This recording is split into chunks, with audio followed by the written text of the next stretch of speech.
საღამო მშვიდობისა, თქვენ უყურებთ ფოკუსს, მე სალომე უგულავა ვარ. იუსტიციის მინისტრის თეა წულუკიანის რეპლიკა ყოფილი მმართველი პარტიის განადგურების შესახებ ნაციონალური მოძრაობის მხრიდან უწყებათაშორისი კომისიის დატოვების ერთ-ერთი მთავარი მიზეზი გახდა. წულუკიანს, რომელიც უწყებათაშორისი კომისიას ხელმძღვანელობს, ოპონენტებმა მსგავსი შინაარსის წარსულში გაკეთებული განცხადებად შეახსენეს. თავის მხრივ არასამთავრობო ორგანიზაციები იუსტიციის მინისტრს თმენის ვალდებულებას ახსენებენ, ხოლო ნაციონალურ მოძრაობას კომისიაში დაბრუნებისკენ მოუწოდებენ. უფრო ვრცლად განვითარებული მოვლენების შესახებ ტაბულა ჟურნალისტი თათა ჩიკულაძე მოგვიყვება. გადაცემის მეორე ბლოკში კი ჩვენ სტუმრებთან ერთად შევაფასებთ, თუ რამდენად ჯანსაღია საარჩევნო გარემო და როგორ უმკლავდება ხელისუფლება წინა საარჩევნო პერიოდში ძალადობას. ჩვენ ჩაგვერთვება ერთიანი ნაციონალური მოძრაობის წევრი თინა ბოკუჩავა, ასევე ლევან ნატროშვილი საერთაშორისო გამჭვირვალობა საქართველოდან. შემდეგ კი სტუდიაში ამავე თემებზე სამართლიანი არჩევნების აღმასრულებელ დირექტორთან ნინო ლომჯარიასთან და საქართველოს დემოკრატიული ინიციატივის წარმომადგენელ გიორგი მშვენიერაძესთან ერთად ვისაუბრებთ. თათა მოგესალმებით. გამარჯობა სალომე. თათა ჩვენ ვიცით რა მიზეზით დატოვა ერთიანმა ნაციონალურმა მოძრაობამ უწყებათაშორისი კომისია. შეხვედრას სხვებიც ესწრებოდნენ, მათ შორის არასამთავრობო ორგანიზაციების წარმომადგენლები, რა სხვებიან ისინი? არასამთავრობო ორგანიზაციების წარმომადგენლები, რომლებიც უწყებათაშორისი კომისიის ხდომას ესწრებიან, ადასტურებენ, რომ შელაპარაკება თინა ბოკუჩავასა და უწყებათაშორისი კომისიის თავმჯდომარეს თეა წულუკიანს შორის მართლაც მოხდა. ამ ფაქტთან დაკავშირებით არასამთავრობო ორგანიზაციებმა განცხადებაც გაავრცელეს. ისინი თვლიან, რომ ნაციონალური მოძრაობა კომისიის ხდომებს უნდა დაუბრუნდეს, ხოლო თეა წულუკიანს მოუწოდებენ, რომ მეტად კონსტრუქციული იყოს, მხარეს არ წარმოადგენდეს და ზოგადად თავი შეიკავოს მსგავსი განცხადებებისგან. მოусმინოთ, რას ამბობენ არასამთავრობო ორგანიზაციების წარმომადგენლები.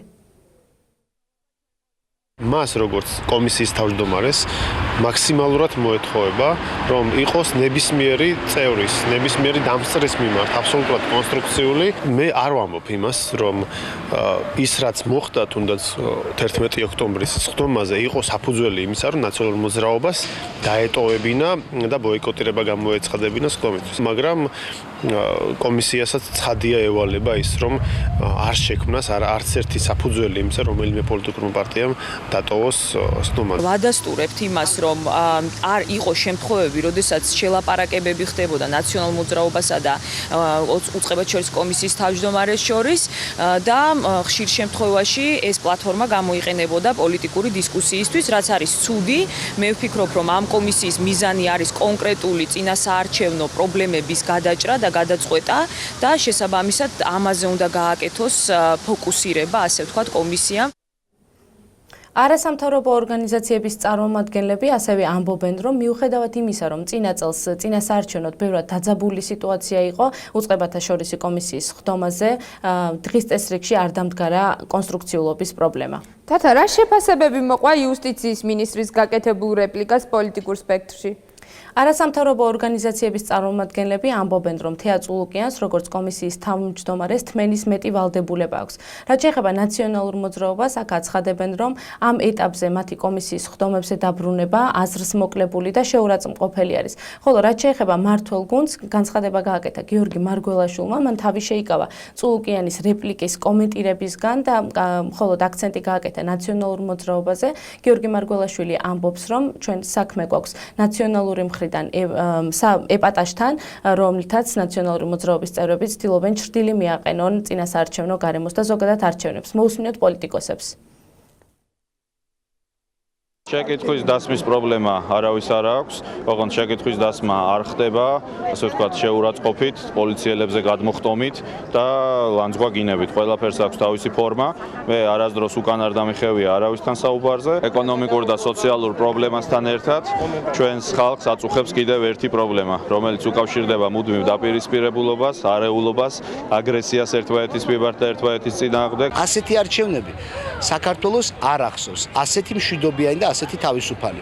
მეტიც ჩვენ ამ არჩევნებს ვაფასებთ ევროპული სტანდარტით და არა შედარებით წინა წლებთან. მაგრამ ცდილობა არის, რომ რაღაცნაირად მიაყენონ ჩრდილი ამ არჩევნებს. ჩვენ მართლაც ყველანაირად ვცდილობთ, რომ ეს არჩევნები ჩატარდეს ისე, რომ არანაირი კანონდარღვევა არ იყოს. საუბარი არა კანონის კონკრეტულ დარღვევებზე, საუბარია როგორ იქნება უკეთესი, რომ გაუმჯობესდეს გარემო და ყოველ ჯერზე, როდესაც ვიკრიბებით უწყებათა შორის კომისიაში საუბარია, რომ კარგი როგორ იქნება, რომ შეიცვალოს კოდექსი.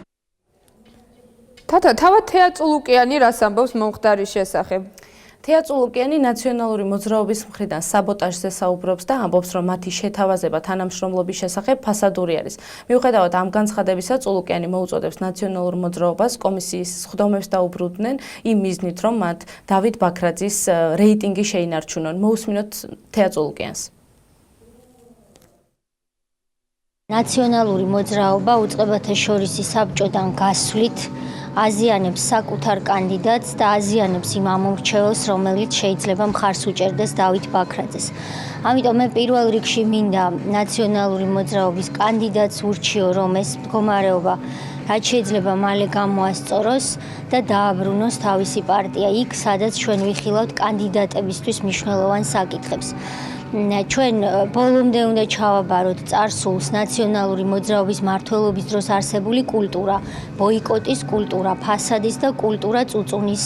ჩვენ უნდა დავამკვიდროთ ამ ქვეყანაში მუშაობის კულტურა.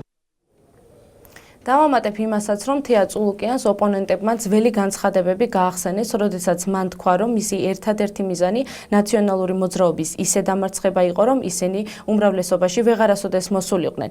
მინისტრის კიდევ ერთი განცხადება კი ლუკა კურტანიძესთან დაკავშირებით იყო, ალბათ ახსოვს მაყურებელს, როდესაც ლუკა კურტანიძემ ნაციონალური მოძრაობის წევრების გატყავების სურვილი გამოთქვა, მაშინ თეა წულუკიანმა თქვა, რომ ისიც შეიძლება ბევრ რამეს ფიქრობდეს წინა მთავრობაზე, თუმცა თავის ფიქრებს არასაჯაროებს. თეა წულუკიანმა ამ განცხადების შემდეგ თავის თანაგუნდელებს მოუწოდა, რომ თავი შეიკავონ იმის განცხადებისგან, რასაც ფიქრობენ. თუმცა მიუხედავად ამ განცხადებისა, როგორც ჩანს, წულუკიანმა თავადაც ვერ შეიკავა თავი იმის თქმისგან, რასაც ფიქრობდა, როგორც უწყებათა შორისი კომისიის ბოლოს ხდომაზე, ასევე მინისტრად დანიშნვიდან რამდენიმე დღეში. ჩვენ ახლა შეგვიძლია გავიხსენოთ, რას ამბობდა თეა წულუკიანი მაესტროს ეთერში. მე მაინც ვთვლი, რომ მე ვარ დროებით მინისტრი, მე მაინც ვთვლი, რომ მე დროებით ვარ საქართველოში და ჩემი ერთ-ერთი ყველაზე დიდი მიზანი მიღწეულია ეს იყო ნაციონალური მოძრაობის ისე დამარცხება, რომ მე არ მგონია მათ პოლიტიკური მომავალი უმრავლესობაში ჰქონდეთ და ეს მე ძალიან მახარებს და ამისთვის ჩამოვედი მე საქართველოში. დიდი მადლობა თათა. ამით გადაცემის პირველი ბლოკი დასრულებულია. შეგახსენებთ, რომ მეორე ბლოკში თინა ბოკუჩავა ჩაგვერთვება ერთიანი ნაციონალური მოძრაობიდან და შემდეგ არასამთავრობო ორგანიზაციების წარმომადგენლებთან ერთად გავაგრძელებთ საუბარს. დაგველოდეთ.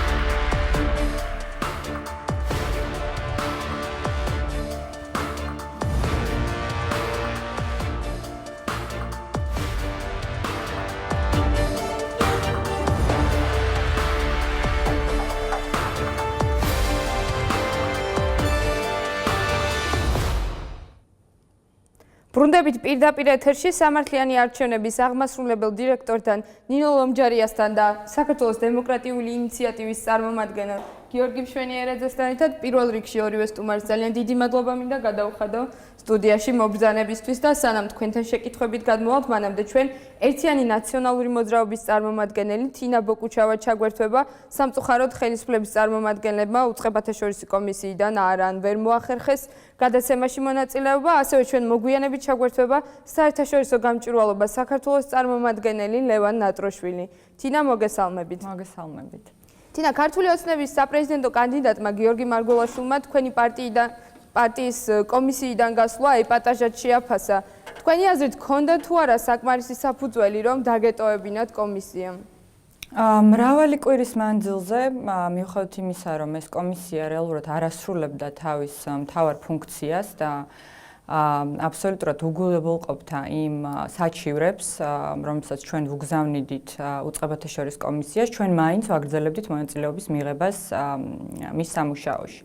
და ეს იყო მხოლოდ და მხოლოდ იმიტომ, რომ ჩვენ ვართ მაქსიმალურად კონსტრუქციული, ეს არის გაცხადებული პოლიტიკა დავით ბაქრაძის წინასაარჩევნო კამპანიის დროს და შესაბამისად რა თქმა უნდა მთელი პარტიის და ჩვენ მიგვაჩნია რომ აბსოლუტურად ყველა ფორმატი უნდა გამოვიყენოთ იმისთვის რომ გავაჟღეროთ ის წინასაარჩევნო დარღვევები რაც ფიქსირდება ამ ბოლო კვირების მანძილზე. და მიუხედავად იმისა, კიდევ ერთხელ ვიმეორებ, რომ უწყებათა შორისი კომისია არანაირ კონკრეტულ შედეგს არ გვაძლევდა, ანუ ეს აისახება ასევე მათ რეკომენდაციებში, რომლებიც არ სრულდება, ეს აისახება ასევე იმ ანგარიში, რომელიც გამოაქვეყნა უწყებათა შორისმა კომისიამ, რომ არც ერთი კონკრეტული შედეგი არ არის მიღწეული ამ საჩივრებთან მიმართებაში, ჩვენ მაინც შესახებ რომ თქვენ საჩივრებს არ იღებდა მხედველობაში კომისია, კონკრეტულად რაზე არის საუბარი? კონკრეტულად საუბარია ძირითადად ვიტყოდი, რომ არის 4 კატეგორია საჩივრების. პირველი არის ძალადობა, რა თქმა უნდა. რაც მე ვფიქრობ, რომ ყველაზე შემაშფოთებელი კატეგორიაა წინასაარჩევნო დარღვევების. ჩვენ ეს ვიხილეთ პრაიმერის დროს, ეს იყო ზუგდიდში, თბილისში, ბათუმში და შემდგომ ასევე იყო არაერთი ინციდენტი. მაგალითად, საყუნეთში, როდესაც ქალბატონი ცემეს მხოლოდ იმიტომ, რომ ის აგროვებდა დავით ბაქრაძისთვის მხარდამჭერ ხელმოწერებს და ასევე კიდევ რამდენიმე სხვადასხვა პირი. და მინდა გითხრათ, რომ ეს ბოლო ინციდენტები ძალადობის მოხდა უკვე მას შემდგომ, რაც უწყებათა შორისმა რეკომენდაციამ თითქოს მიიღო გარკვეული რეკომენდაცია იმის შესახებ, რომ მსგავსი ფაქტები არ უნდა მოხდეს წინასაარჩევნოდ. რა თქმა უნდა, რეკომენდაცია არის ძალიან კარგი და მე ამას მივესალმები ნამდვილად, მაგრამ რეკომენდაციები რჩება ფარატინა ქაღალდად და ეს არის უბრალოდ სიტყვები, მაშინ თუ ისინი არ სრულდება, მაშინ თუ სამართალდამცავი ორგანოები არ იძიებენ ამ დანაშაულებრივ ქმედებებს დროულად, იმისთვის რომ ხელისუფლების მხრიდან იყოს ძალიან მკაფიო გზავნილი, რომ ძალადობა არის მიუღებელი ინსტრუმენტი პოლიტიკაში. თინა, განიხილავთ თუ არა დაბრუნების შესაძლებლობას და რა შემთხვევაში დაუბრუნდებით კომისიას ამის შესახებ რომ გითხრათ? როგორც აღვნიშნე, ჩვენი ინტერესია რომ ვიყოთ მაქსიმალურად კონსტრუქციული და გამოვიყენოთ ყველა ფორმატი, სწორედ ამიტომ სხვათა შორის ჩვენ მრავალჯერ აღვნიშნეთ, რომ ჩვენ გავაგრძელებთ საჩივრების გაგზავნას უწყებათა შორისი კომისიისთვის.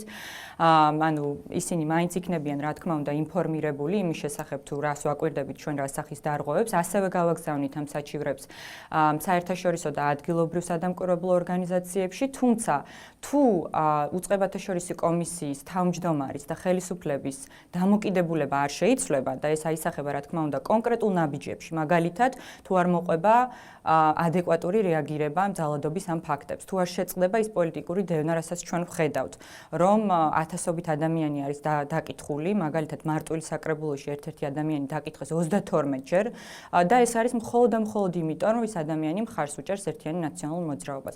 თუ ქმედითი ნაბიჯები არ იქნება გადადგმული იმისკენ, რომ მსგავსი დარღვევები მართლაც აღმოიფხრას და არ იყოს გაცემული ფარატინა რეკომენდაციები, ჩვენ უბრალოდ რაც არჩევნებამდე არის დარჩენილი. რა თქმა უნდა, სამწუხაროდ, ხა ჩვენ ყოველთვის ვცდილობთ, რომ ვიყოთ პოზიტიური, მაგრამ იმ განცხადების შემდგომ, რაც ვიხილეთ თეა წულუკიანის მხრიდან, როდესაც ჩვენ დავტოვეთ უწყებათა შორისი კომისია იმის შემდეგ, რაც მან დაადასტურა, რომ მისი სურვილია ერთიანი ნაციონალური მოძრაობის განადგურება, იმის ნაცვლად, რომ განაცხადებინა ქალბატონ თეას, რომ ეს იყო ძალიან არასწორი განცხადება ამ კომისიის თავმჯდომარის მხრიდან, მან ცინიკურად მიმართა ერთიანი ნაციონალური მოძრაობის საპრეზიდენტო კანდიდატს ბატონ დავით ბაქრაძეს, რომ მხოლოდ მისთვის იქნება სასარგებლო თუ ნაციონალური მოძრაობა დაუბრუნდება ამ კომისიაში. შესაბამისად, ასეთ ცინიკური განცხადების შემდგომ სამწუხაროდ არ მგონია, რომ არსებობდეს იმის ნება ქალბატონი თეა წულუკიანის მხრიდან და ზოგადად ხელისუფლების მხრიდან, რომ იყვნენ მეტად კონსტრუქციული და მართლაც კანონის ფარგლებში მოაქციონ ის რეაქციები, ის რეაგირება, რასაც ახდენს უწყებათა შორისი კომისია. ანუ შეგვიძლია ვთქვათ, რომ ვარაუდობთ, რომ თქვენ არ დაბრუნდებით ამ კომისიაში. სამწუხაროდ კიდევ ერთხელ ვიმეორებ, გამომდინარე ხელისუფლების დამოკიდებულებიდან და ქალბატონი თიას დამოკიდებულებიდან არ მგონია რომ შესაძლებელი გახდეს ჩვენი დაბრუნება ამ ფორმატში. დიდი მადლობა თინა რომ ჩვენი სტუმარი იყავი და ჩვენ შეკითხვებს უპასუხეთ. ჩვენ ბრუნდებით სტუდიაში სტუმრებთან ერთად მოგვიანებით შეგახსენებთ რომ ჩვენ ასევე ჩაგვერთვება ლევან ნატროშვილი საერთაშორისო გამჭვირვალობა საქართველოსთან. მანამდე კი ჩვენ სტუმრებთან გადავალ შეკვითხვით. პირველ რიგში მინდა ვისაუბროთ იმ მიზეზების შესახებ ქალბატონი ნინო რის გამოც ერთიანმა ნაციონალურმა მოძრაობამ დატოვა უწყებათა შორისი კომისია. ერთ-ერთი იყო ქალბატონი თეა წულუკიანის დამოკიდებულება ამ პარტიის მიმართ, რომელიც ჩვენ პირველ ბლოკშიც ვნახეთ, რომ მან წარსულშიც არაერთხელ გამოხატა. თქვენი აზრით, როდესაც ქალბატონი თეა ხელმძღვანელობს უწყებათა შორისი კომისიას, ცოტა უხერხულობას ხომ არ ქმნის, რომ ეს არის ადამიანი, ვისაც სურვილი აქვს, რომ განადგურდეს პოლიტიკური თვალსაზრისით ოპოზიციური პარტია. დიახ, პირველ რიგში მე ვფიქრობ, რომ ალბათ უწყებათა შორისი კომისიის თავმჯდომარე, მიუხედავად იმისა, რომ ის არის პოლიტიკური თანამდებობის პირი, გამომდინარე მისი ვალდებულებებიდან, რაც ამ კომისიაში აკისრია, ვფიქრობ, რომ ის გაცილებით მეტად უნდა იყოს ნეიტრალური და რა თქმა უნდა, ის არის ფასილიტატორი ამ შეხვედრის და პატივი უნდა სცეს შეხვედრის ყველა მონაწილეს. აქედან გამომდინარე, მე შემიძლია ვთქვა, რომ მსგავსი ტიპის დისკუსიები თუ რეპლიკები ნაციონალურ მოძრაობასა და ქალბატონ თეას შორის არ იყო ნამდვილად პირველი, უფრო მეტიც ყოფილა ცოტა ესეთი მე ვიტყოდი არაკორექტული, თქვათ, რეპლიკები, რომელიც შემდეგ გადადიოდა პოლიტიკურ დისკუსიებში. დიახ, ქალბატონ თეას მხრიდან სამწუხაროდ და მე პირველ რიგში ვიტყოდი, რომ ესეთი ტიპის ურთიერთობები აზარალებს თვითონ კომისიას და კომისიის საქმიანობას, გამომდინარე იქიდან, რომ მათ მართლაც მიიღეს გარკვეული რეკომენდაციები, რომელიც ჩვენი მხრიდან დადებითად შეფასდა, მათ აქვთ გარკვეულ ინფორმაციებზე, რასაც ჩვენ ვაწვით, პოლიტიკური პარტიები აწვდიან რეაგირება, მათ შორის სამართლებრივი პასუხისმგებლობაც მოყვა რამოდენიმე ადამიანის, რასაც არ ქონდა წარსულში ადგილი, მაგრამ საბოლოო ჯამში ესეთი თქვათ ურთიერთდამოკიდებულება თუ ატმოსფერო რაც იქნება კომუნიკაციის თვალსაზრისით, რა თქმა უნდა, პირველ რიგში ისევ და ისევ კომისიის საქმიანობას განცხადება ერთ-ერთი იყავით თქვენი ორგანიზაცია, ერთ-ერთი იყო, ვინც განცხადება გაავრცელა და მეტი კონსტრუქციულობისკენ მოუწოდა ქალბატონ თეას, თუმცა აქვე საუბარი იყო იქ, რომ მას თმენის მეტი ვალდებულება მართებს. ჩვენ ყველამ ვიცით, რას ნიშნავს საჯარო პირის მხრიდან თმენის ვალდებულება, თუმცა ამ შემთხვევაში რას გულისხმობთ, რა უნდა მოითმინოს ქალბატონმა თეამ თუ მისი მხრიდან იყო ასეთი არაკონსტრუქციული განცხადებები. დიახ, კიდევ ერთხელ ვიმეორებ, ის არის პოლიტიკური თანამდებობის პირი და საარჩევნო პერიოდში მათ აქვთ თავისუფლად ნებისმიერ ვითარებაში და გარემოში აგიტაციის გაწევის უფლება. სამწუხაროდ ეს არის ნორმა, რომელიც ჩვენ არ მოგწონს, მაგრამ როგორც წინა ხელისუფლებამ, ამჟამინდელმა ხელისუფლებამაც ეს არ შეცვალა. აქედან გამომდინარე, ქალბატონ თეას რა თქმა უნდა აქვს უფლება, რომ კონდეს პოლიტიკური სიმპათიები და ეს დააფიქსიროს, თუმცა ვფიქრობ, რომ ისევ და ისევ კომისიის საქმიანობის ფორმატიდან გამომდინარე და ხაზგაუსვამ იმას, რომ წარსულში, როდესაც ძალიან დაძაბული პოლიტიკური საარჩევნო გარემო ჰქონდა, ერთადერთი ფორმატი, სადაც პოლიტიკური პარტიები, არასამთავრობო სექტორი პირდაპირ ღიად საუბრობდნენ ხელისუფლებას ამ პრობლემების შესახებ, ეს იყო უწყებათა შორისი კომისიის ხდომა და აქვე ერთ ფაქტსაც გავიხსენებ, მაგალითად თვარცების უპირველი ხდომა იყო, როდესაც ქალბატონმა თეას ინიციატივა იყო ის, რომ კომისიას დასწრებოდა მხოლოდ ერთი წარმომადგენელი თითო პარტიიდან, რაც მე ვფიქრობ, რომ არ ვიცი რამდენად ანუ ჩემთვის არ იყო ეს არგუმენტი, ყოველ შემთხვევაში არგუმენტებიც არ იყო მოყვანილი და თავიდანვე ეს აშკარა იყო, რომ ეს იყო თქვათ მიმართული ერთიანი ნაციონალური მოძრაობის ფორმატისულებაც რაც შეიცვალა მისი მოთხოვნა იყო. დიახ, ამას გულისხმობ, მე წინა სხდომებს თუ გავიხსენებ თქვათ შარშან წინ, ანუ წინ არჩევნებზე არ მახსენდება მსგავსი ტიპის შეზღუდვები, მახსოვს იგივე კოალიციიდან ორი წარმომადგენელი, რომელიც ესწრებოდა, ანუ ამ შემთხვევაში არ იყო შეზღუდვა. ამიტომ ეს რაღაც არის დეტალები, რომლებიც საერთო ჯამში ქმნიდა ნამდვილად იმის შთაბეჭდილებას, რომ არ იყო კონსტრუქციული გარემო სამწუხაროდ. მადლობთ ბატონ გიორგი, თქვენც მინდა კითხოთ პირველ რიგში რომ შეაფასოთ ქალბატონი თეას რეპლიკა და ასევე ქალბატონი თინა საუბრობდა იმის შესახებ, რომ ეს არ იყო ერთადერთი მიზეზი, რის გამოც ერთიანმა ნაციონალურმა მოძრაობამ დატოვა კომისია. ის საუბრობდა იმაზე, რომ არ ხდება რეაგირება, მათ შორის ზალადობის ფაქტები გაიხსენა მან კამპანიის დროს. თქვენ როგორ შეაფასებთ, რამდენად ადეკვატურია ხელისუფლების მოქმედებები, როცა წინასაარჩევნო ზალადობას ეხება საქმე? პირველ რიგში მევესალმები ტელემაყურებელს. ძალიან სამწუხარო არის ის ფაქტი, რომ ამ აღნიშნულ პროცესს გამოიჩინა ნაციონალური მოძრაობა, სამწუხარო არის და ზარალდება ამით ზოგადად სახელმწიფო ინტერესი, რომ არჩევნები ჩატარდეს. მშვიდობიან გარემოში და დადანაშაულება ამის გამო ჩვენ ყოველ შემთხვევაში ამ ეტაპზე გვიწევს სახელმწიფოს, იმიტომ რომ ბრალეულობა მე ეს ვთქვათ თითის გაშვერა ხდება სახელმწიფოს მხრიდან, იმიტომ რომ სწორედ აღნიშნული კომისიის თავმჯდომარის მიუკერძოებლობის უგულებელყოფამ, ესე ვთქვათ პოლიტიკური მიუკერძოებლობის უგულებელყოფამ არა ზოგადად ცხოვრებაში, არა როგორც ზოგადად პოლიტიკოსმა, არამედ კონკრეტულ პროცესში საუბარია სხდომის დროს გამოიწვია ნაციონალური მოძრაობის მხრიდან აღნიშნული გადაწყვეტილების მიღება. ხა ეს წმინდა მსჯელობის საკითხია, როგორ მოიქცეოდა რომელიმე სხვა პოლიტიკური ძალა, ვთქვათ, საკუთარ პოლიტიკურ თავმოყარეობას გადააბიჯებდა და დარჩებოდა კომისიაში თუ არ გადააბიჯებდა და არ დარჩებოდა. ეს გადაწყვეტილება მიიღო ნაციონალურ მოძრაობამ და ეს მათი გადაწყვეტილება. ეს თავმოყარეობის საკითხია თუ პრაგმატული არჩევანი თქვენი აზრით? პოლიტიკური თვალსაზრისით რა იქნება ეს ნაციონალური მოძრაობის მხრიდან, ეს არჩევანი მათ გააკეთეს და მათივე გადასაწყვეტე, მე არ ვარ პოლიტოლოგი, რომ შევაფასო მათი ეს ნაბიჯი პოლიტიკური თვალსაზრისით, თუმცა ბუნებრივია ის დამოკიდებულება და ეხლა როგორ ვთქვათ, აი კონკრეტულად მომიყევით მაგალითები, ძალიან ცოტა შეიძლება მაგალითი იყოს, მაგრამ ეს იგრძნობოდა ყოველწუთიერად და ყოველწამიერად. რეპლიკაში, ჩაღიმებაში, ყოველი სთომასე რომ ეს თქვენ დროს ეს ხდებოდა, ეხლა ეს არ ხდება. დამოკიდებულებას გულისხმობ. ეხლა საუბარი არის კომისიის თავმჯდომარის დამოკიდებულებაზე. საუბარი იმაზეც, რომ არასამთავრობო ორგანიზაციების მიმართაც მსგავს დამოკიდებულებას იჩენს. იცით რა, არის კი ამაზე საუბარი და თქვენ ესწრებთ, თქვენ ერთ-ერთი ხართ. ჩვენი ორგანიზაციაც მონაწილეობდა ამ სხდომებში, ესწრება ამ სხდომებს, ისევე როგორც ნინო და მისი ორგანიზაცია და სხვა ორგანიზაციებიც, რა თქმა უნდა, მაგრამ მთავარი ღერძი რა არის? აი, ეხლა ვთქვით, რომ რამდენად ახერხებს კომისია შემუშავებული რეკომენდაციების შესაბამისად არჩევნებისათვის შესაბამისი მშვიდობიანი გარემოს შექმნას. აი, თქვენ წარმოიდგინეთ, როგორც ის კომისიის შემადგენლობაში არიან სხვადასხვა სამინისტროს უწყების წარმომადგენლები, მინისტრის მოადგილეები და როგორია მათი განცდა, როცა მინისტრი რაღაც ცინიკურად ესაუბრება ყველაზე, ასე ვთქვათ, ოპონირებადი პარტიის, ქვეყანაში დღევანდელი პოლიტიკური სიტუაციიდან გამომდინარე ესე არის, წარმომადგენელს ეუბნება, რომ ღიათან და არაპირდაპირ მესიჯებით ანიშნებს, რომ მათი მიზანი არის არა ის, რომ რაღაც არჩევნებთან ჩაერო მშვიდობიან გარემოში, არამედ ის, რომ შენი პარტია შეიძლება განადგურდეს. ეს არის. ამას აცხადებს ღიათაც, არაღიათაც, ამბობს, რომ ის მზად არის მიიღოს მონაწილეობა საწინასაარჩევნო კამპანიაში, მიუხედავად იმისა, რომ ყველა არასამთავრობო ორგანიზაციებმა, სხვა პოლიტიკურმა პარტიებმა უთხრეს, რომ თავი შეეკავებინა, ამისთვის უკეთესი იქნებოდა და ამბობს, რომ ეს მისი გადაწყვეტილებაა და თulis რომ ეს სწორია.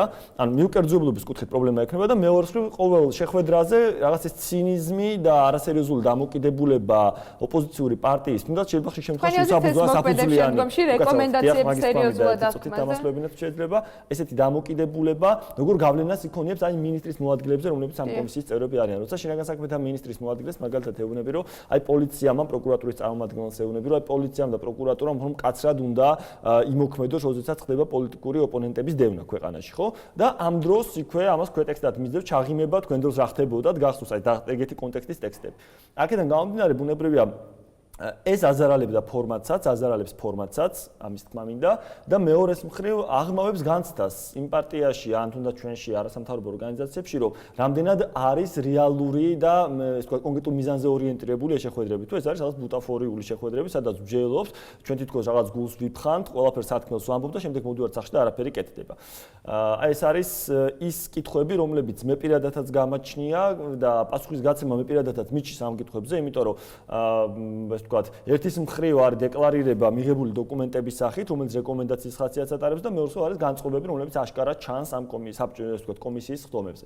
აი ეს არის რაც შეეხება ძალადობის ფაქტებს, საერთაშორისო დამკვირვებლებიც აღნიშნავენ, რომ მთავარი პრობლემა წინასაარჩევნო პერიოდში იყო ძალადობა, როგორც უმცირესობების მიმართ ძალადობა გამოყვეს მათ, ასევე პოლიტიკური კამპანიების დროს ეს 100 ლარიანი ჯარიმების თემა უკვე ხუმრობის თემა და როდესაც პოლიციელს აი ბათუმის ინციდენტს გავიხსენებ, პრაიმერი ტარდებოდა ნაციონალურ მოძრაობას, როდესაც პოლიციელს, თვითონ პოლიციას აღარ ვლაპარაკობ პოლიტიკურ ოპონენტზე. მიეპარა ვიღაც მოქალაქე და სწორედ იმიტომ რომ რაღაც ვერ გადაალახა ბარიერი, თავს ჩაარტყა ქვა. არ დააკავეს ეს ადამიანი. და რატომ კითხვას ოცავს, აი რატომ არ ხდება ამ ადამიანის დაკავება, რომელმაც სახელმწიფო წარმომადგენელს თავში ქვა ჩაარტყა? ჩვენ არ გავართ წინა ხელისუფლებაზე, ჯერ გამოვიძებთ, მტკიცებულებები შევაგროვებთ და მერე გადავწყვეტ დავაკავოთ თუ არა. აი ეგ არის. პოლიციის ფუნქცია ეს კი არ არის მარტო რომ დანაშაული გამოიძიოს და გახსნას, მისი ფუნქცია აღკვეთა დანაშაულის. როცა სამართალდარღვევა ხდება, ადგილზევე გამოიყენოს პოლიციამ ძალა, რომ ერთის მხრივ პოლიტიკური ოპონენტები იყვნენ დაცული და მათი საარჩევნო კამპანია იყოს დაცული და მეორეს მხრივ ამ აღკვეთას უნდა ჰქონდეს პრევენციული ხასიათი. ახლა ბათუმში აი ბოლო შეხვედრაზე სამი პირი მიცეს პასუხისგებაში ადმინისტრაციულ 100 ლარი დაიკვეს. აი 100 ლარი გახდა რაღაც ხუმრობს ყველა უკვე, ღიათაც ხუმრობენ, შეხვედრა მოძრაობებზე ვცხოვრობთ ხოლმე, ნაციონალური ცემა არის 100 ლარი. აი ეგეთი რაღაც დამოკიდებულება ჩდება და კომისიის რეკომენდაცია იმასთან დაკავშირებით პოლიციელის ცემაც ესე აღმოჩნდა იმ აქციაზე, სადაც იცავდნენ ნაციონალურ მოძრაობას. ეგ არის სამწუხარო. ის კი არა, რომ ამით იმის თქმა არ მინდა, რომ რაღაც ეხლა თითქოს და ეს ახალია და ეხლა დაიწყო, არა. სამწუხაროდ ის რაც აღმოსაფრველეა და ის რაც ამ კომისიამ უნდა მიაღწიოს საკუთარი საქმიანობით, მათი რეკომენდაცია სერიოზულად აღიქვას თვითონმა უწყებამ, რომელიც იქ არის წარმოდგენილი, ესე არ ხდება. ეს არ ხდება ესე პროკურატურის მხრიდან, ეს ხდება ესე შინაგან საქმეთა სამინისტროს მხრიდან. აი ეგრე დაკავებებთან დაკავშირებით, ხო? იყო რეკომენდაცია, რომ წინა საარჩევნო პერიოდში, თქვა პოლიტიკური პირების მიმართ, რომლებიც თქვა აქტიურად არიან ჩართული პოლიტიკურ პროცესში, მაქსიმალურად შეეკავებინათ თავი პროკურატურას. ამაზე აუცილებლად ვისაუბრებთ. აქ დავასწრებ პატარა ერთი წინადადების თუ შეიძლება. რა თქმა უნდა, გაითვალისწინებს კი ამას ვიზამთ, მაგრამ თუ კი ვინმეს აკავებენ, ხსნიან ეს არ იყო პოლიტიკური მოტივით დაკავება. ანუ რა გამოდის, ეს რეკომენდაცია რო არ გამოეცათ, პოლიტიკური მოტივით იქნებოდა დაკავება. ანუ ეს არის საკითხების კანონს არ არღვევს არავინ ასეთი ტიპის დაკავებით, რა თქმა უნდა, მაგრამ რეკომენდაცია არ სრულდება. ეს არის მეორე. დაკავების საკითხებზე აუცილებლად ვისაუბრებთ. თქვენთანაც ქალბატონი უბრალოდ უკვე ბატონ ლევანი მზად არის რომ ჩაგვერთოს. ბატონ ლევან ნატროშვილის საერთაშორისო გამჭვირვალობა საქართველოსდან. მოგესალმებით ბატონ ლევან და ძალიან დიდი მადლობა რომ მობრძანდით და მზად ხართ ჩვენ შეკითხვებს უპასუხოთ. გამარჯობა. ბატონ ლევან თქვენ მედიასთან საუბარში თქვით რომ იუსტიციის მინისტრმა ნახევრად ხუმრობით გააკეთა რეპლიკა ნაციონალური მოძრაობის განადგურებაზე. ჩვენ ვიცით რომ მსგავსი განცხადებები მას პირველად არ გაუკეთებია, ადრეც თქვა რომ მის პოლიტიკაში მოსვლის მიზანი ის იყო რომ ნაციონალურ მოძრაობას აღარ ქონოდა პოლიტიკური მომავალი უმრავლესობაში. რა გაძლევთ ახლა იმის თქმის საშუალებას რომ ეს იყო ხუმრობა და ზოგადად რამდენად მისაღებია მსგავსი განცხადებები უწყებათა შორისი კომისიის თავმჯდომარის მხრიდან თქვენი აზრით? მივესალმე პირველ რიგში თქვენს ტელემაყურებელს, რაც შეეხება ჩემს გამონათქვამს ხუმრობასთან დაკავშირებით. ეს უბრალოდ კონტექსტი ისეთი იყო, ანუ მიდიოდა დისკუსია კონკრეტულ თემაზე და იქ ხუმრობა იყო პრინციპში, რაც თქვა თეატრულიკელმა, თუმცა რა თქმა უნდა ეს ხუმრობა შეიცავდა სიმართლის მარცვლებს, ძალიან დიდ მარცვლებს, ასე ვთქვათ, მით უმეტეს იმის გათვალისწინებით თქვენ რაც უკვე ბრძანეთ, რომ ასეთი გამონათქვამი დაახლოებით ასეთი უკვე წარსულში მოვისმინეთ მისგან, ხო? ანუ სწორედ ამიტომ გახდა ეს ჩემი აზრით ეს ფრაზა კიდევ უფრო მტკივნეული ნაციონალური მოძრაობისთვის და ზოგადად იქ დამსწრე საზოგადოებისთვის გასაკვირი, იმიტომ რომ ეს რეალურად ანუ ეს ფრაზა თავის დროზე ამ ფრაზამ საკმაოდ დიდი რეზონანსი გამოიწვია და მით უმეტეს ახლა, როდესაც მიუხედავად იმისა, რომ კონტექსტი სახუმარო კონტექსტი იყო და იქ მაშინ პროკურორი იყო ქალბატონი ბატონო? მაშინ პროკურორი იყო ქალბატონი თეა იუსტიციის მინისტრთან ერთად. ხო, კი ბატონო, პროკურორი იყო, ამ შემთხვევაში ამას დიდი მნიშვნელობა არ აქვს, უბრალოდ ის ფორმატი მაშინ არ იყო შექმნილი უწყებათა შორისი კომისია არ ექვემდებარებოდა იუსტიციის სამინისტროს და შესაბამისად თეატრულიკიანი ასე ვთქვათ ნეიტრალური არბიტრის როლში მაშინ არ იყო და არც მოეთხოვებოდა თუმცა ადამიანების დაკავება შეეძლო ამაზეა საუბარი. სწორედ მაგიტომ ახსენე მისი როგორც პროკურორის. ხო, არა, ადამიანის დაკავებაზე არ არის საუბარი, ხა აქ მე მგონია განადგურება რო ახსენდა, ეს არ იგულისხმება რომ დაკავებას ანუ იმეს დააკავებდა მომავალში, ან ვიღაცები დააკავა ამის გამო. ხო, აქ იყო უბრალოდ სულ ასე ვთქვათ, სიტყვების თამაში, როდესაც მიდიოდა დისკუსია ქალბატონ თინასა და თეას შორის და იქ უბრალოდ ასე ვთქვათ, სიტყვა მოსწრებულად თავისი აზრით ალბათ თქვა თეატრულიკიანმა ესეთი ფრაზა, რაზეც ალბათ შეიძლება მე შემდეგ ინანარო თქვა, იმიტომ რომ საკმაოდ ბევრი ადამიანი ესწრებოდა. ეს ალბათ თქვენი ინტერპრეტაცია რომ ქალბატონმა თეამ ინანა პრინციპი მასეს არ უთქვა. უნდა შემთხვევაში, იმიტომ რომ რეალურად ეს არ იყო ასე ვთქვათ სახუმარო თემა, ხო, ზოგადად და ამის თქმის ასე ვთქვათ ფაქტი საკმაოდ ცუდი შეიძლება ყოფილიყო, ცუდად გამოჩენილი იყო დამსწრე საზოგადოების თვალში და ასეც მოხდა, ხო? ანუ რეალურად ეს პრობლემური არის, იმიტომ რომ ეს კომისია შექმნილია იმისთვის, რომ მაქსიმალურად მიუკერძოებლად განიხილოს ეს განცხადებები, რაც შევა კომისიაში და კონკრეტულ საკითხებზე რეაგირება მოახდინოს თუნდაც რეკომენდაციების სწორედ მინდა გითხოთ თვითონ კომისიის მუშაობას როგორ შეაფასებდით, იმიტომ რომ იგივე ნაციონალური მოძრაობის წარმომადგენელი ქალბატონი თინა ბოკუჩავა საუბრობდა ჩვენთან ახლა ეთერში, რომ არ რეაგირებენ ისინი მათ მიერ შეტანილ საჩივრებზე და ძალადობის ფაქტები, ჩვენ ცოტა ხნის წინათ საუბრობდით, ძალადობის ფაქტების დაუსჯელად დარჩენაზე არის ხაზგასმა გულისხმობ 100 ლარიანი ჯარიმების თემას, რომელიც პრევენციას ვერ ახდენს ძალადობის ბევრი დამკვირვებლის შეფასებით.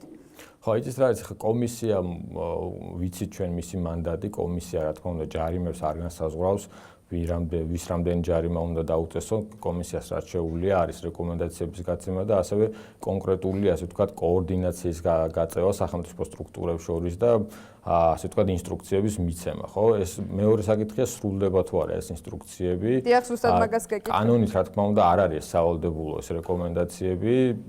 თუმცა თუ ეფექტიანობაზე მივა საქმე კომისიის საქმიანობისა, რა თქმა უნდა რეკომენდაციების გაცემა არის ერთი და იმის შესრულება არის მეორე. თუმცა ფორმალურად, რა თქმა უნდა, ჩვენ ვერ დავადანაშაულებთ კომისიის თავმჯდომარეს განსაკუთრებით თვითონ კომისიას, რომ კონკრეტული უწყებები, სახელმწიფო უწყებები ამ რეკომენდაციებს არ ითვალისწინებენ. ეს უბრალოდ შეიძლება მიუთითებდეს სისუსტეზე, თვითონ კომისიის სისუსტეზე და მისი, ასე ვთქვათ, სიტყვის არც თუ ისე დიდ ძალაზე ხშირ შემთხვევაში, თუმცა მე ასე ვთქვათ ნეგატიურად ნამდვილად არ შევაფასებდი ამ კომისიის მუშაობას, ხო? იმიტომ რომ რეალურად საკმაოდ ბევრი საქმე გაკეთდა ამ პერიოდის განმავლობაში, მიუხედავად იმისა, რომ ძალიან დაძაბული სიტუაცია ხოლმე ხშირად კომისიის ხდომაზე და ასე ვთქვათ ხშირად არაკონსტრუქციული საუბარიც მიდის ხოლმე კომისიის ხდომაზე, მაგრამ საბოლოოდ ხდება ხოლმე გარკვეული რეკომენდაციების შემუშავება. ჩვენ რა თქმა უნდა ყველაფერში არ ვეთანხმებით კომისიის თავმჯდომარის განსაკუთრებით,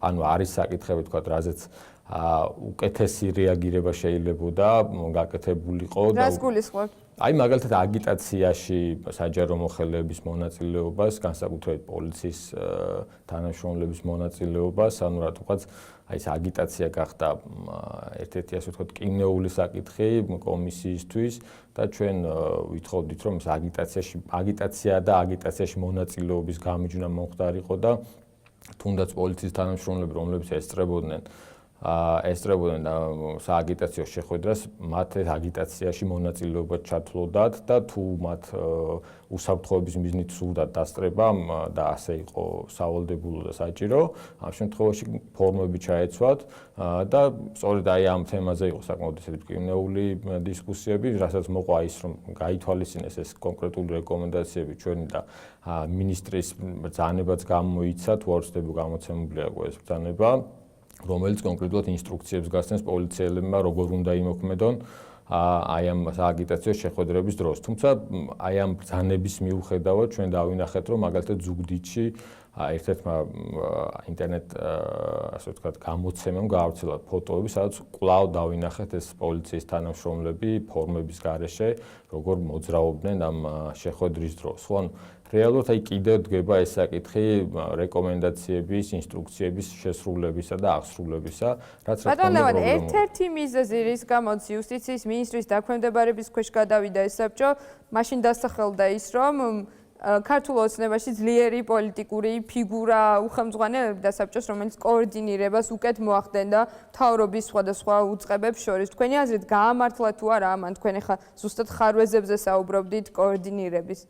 იცით რა არის, ნაწილობრივ გაამართლა რა თქმა უნდა, იმიტომ რომ კომისიის ხდომაზე იგრძნობა, რომ საკმაოდ ესე ვთქვათ, კარგი ავტორიტეტი აქვს თეატრულუკიანს, სხვა სამინისტროების, ასე ვთქვათ, მინისტრების მოადგილეების თვალში, ასე ვთქვათ, ასე ჩანს, თუმცა აი ეს მინუსები ხალ მე რა ჩამოთვალეთ ჩვენმა სტუმრებმა ასევე ისაუბრეს, რა თქმა უნდა, გარკვეულ ჭრილს აყენებს კომისიის საქმიანობას და მის ავტორიტეტს. ასევე აქ აღსანიშნავია ის რომ თქვა წინა წლისგან განსხვავებით კომისიას არ აქვს ახლა იმდენი სამუშაო როგორც თქვა გიგაბოკერიას დროს არსებულ კომისიას ხონდა და მაშინ გაცილებით უფრო ძიმედ იყო სიტუაცია, ძალიან ძიმე საჩივრები შემოდიოდა, განცხადებები შემოდიოდა, რეაგირების პრობლემა ძალიან ესე თქვა გადამწყვეტი იყო პოლიტიკური პარტიებისთვის. ამ ეტაპზე ჩვენ ახლა კი ვსაუბრობთ ცალკეულ შემთხვევებზე იქ ვიღაც CMS თქვა კონკრეტულ აქციაზე, მაგრამ ნაციონალური მოძრაობა არ დაგეთანხმებათ რომ მნიშვნელოა ის ნაციონალური მოძრაობა არ დაგეთანხმებათ რომ ის კამპანიის დროსაც ჩვენ ვხედავთ ბევრ ძალადობრივ ინციდენტებს უკანასკნელი ბათუმში იყო. ნაციონალური მოძრაობას რა თქმა უნდა ამის სრული უფლება აქვს რომ არ დამეთანხმოს, მე უბრალოდ საუბრობ ჩვენი ორგანიზაციის პოზიციაზე. ის ცალკეული ფაქტები რაც ხდება ზოგადად ამ შეხვედრების დროს და ხდება აგრესია, ხდება ძალადობა, რა თქმა უნდა, არ არის ასე ვთქვათ ტენდენციის სახით გამოკვეთილი, იმიტომ რომ წინა არჩევნებში ჩვენ გქონდა ძალიან სერიოზული შემაშფოთებელი ტენდენცია, როდესაც ეს ფაქტები იყო ძალიან ხშირი, ყველა ამას ხედავდით ტელევიზიებითაც და ამ ფაქტების ასე ვთქვათ ორგანიზებაში პირდაპირ მონაწილეობდნენ ადგილობრივი ხელისუფლების წარმომადგენლები, ყველას კარგად გვახსოვს ეს ინციდენტები კარალეთში, ქართლის სხვა სოფლებში. კარალეთის და მერეთის ინციდენტებზე თვითონ წინა კომისიის წარმომადგენლებიც ხაზს უსვამდნენ, რომ იქ მაშინ პოლიციის წარმომადგენლები არ იმყოფებოდნენ და ამის შემდგომ ათობით შეხვედრა ჩაატარა ქართულმა ოცნებამ მშვიდობიანად და ისინი ხაზს უსვამენ იმას, რომ არ ქონა ამას განგრძობითი ხასიათი, თქვენ თუ შეგიძლიათ გაიხსენოთ ასეთი შემთხვევები, მათ რას უპასუხებდით? არა, განგრძობითი ხასიათი თუ თქვენ გულისხმობთ, რომ კარალეთი დამთავრდა ეს როგორც არის ამ დავაზუსტებ ნაციონალური მოძრაობის კამპანიისას დავით ბაქრაძეს ფაქტობრივად ყველგან დაყვებიან ალბათ და მეთანხმებით.